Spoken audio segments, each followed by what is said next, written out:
Section 4. The Buddhist Attitude of Mind. Continued. Doubt.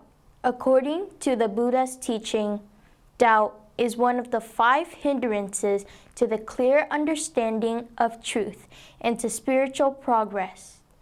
Doubt, however, is not a sin because there are no articles of faith in Buddhism. In fact, there is no sin in Buddhism as sin is understood in some religions. The root of all evil is ignorance and false views.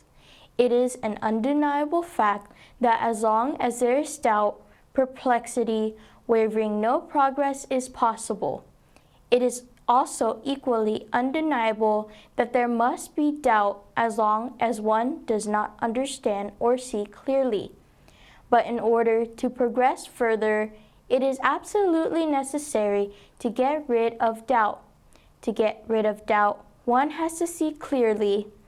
There is no point in saying that one should not doubt or one should believe.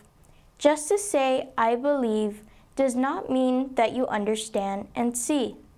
When a student works on a mathematical problem, he comes to a stage beyond which he does not know how to proceed and where he is in doubt and perplexity. As long as he has this doubt, he cannot proceed. If he wants to proceed, he must resolve this doubt, and there are ways of resolving that doubt.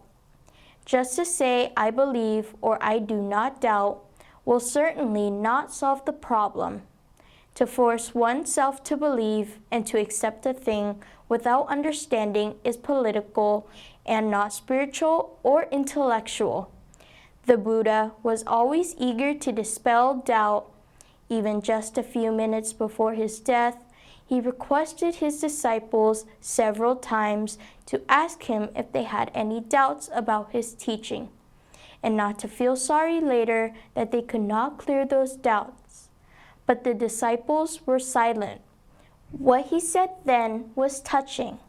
If it is through respect for the teacher that you do not ask anything, let even one of you inform his friend. Tolerance. Not only the freedom of thought, but also the tolerance allowed by the Buddha is astonishing to the student of the history of religions.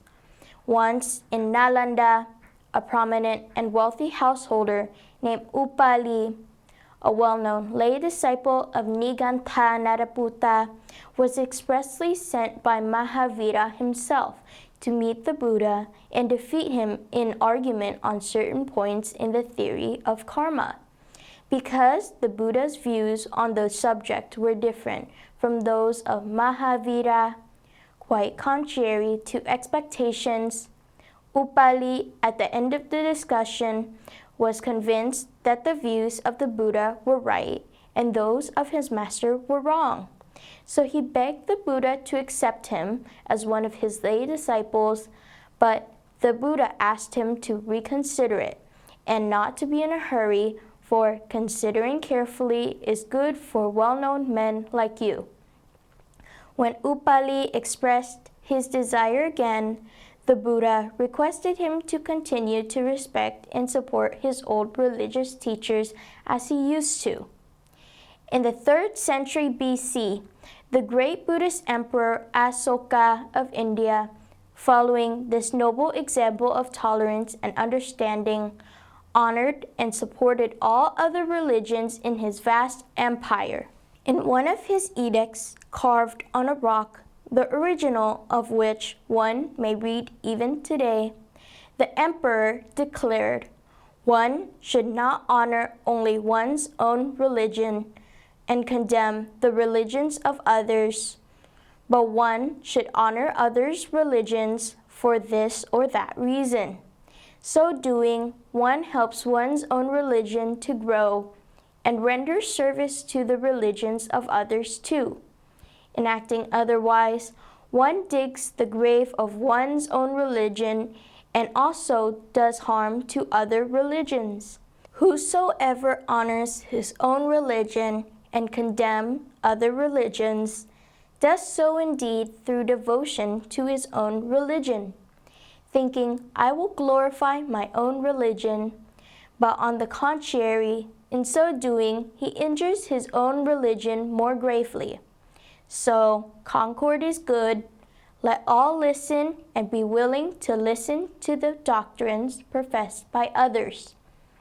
We should adhere that the spirit of sympathetic understanding should be applied today, not only in the matter of religious doctrine, but elsewhere as well.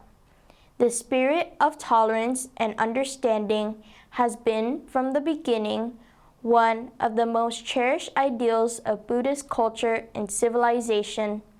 That is why there is not a single example of persecution or the shedding of a drop of blood in converting people to Buddhism, or in its propagation during its long history of 2,500 years.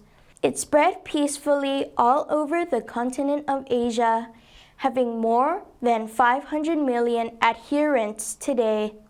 Violence in any form, under any pretext whatsoever, is absolutely against the teaching of the Buddha.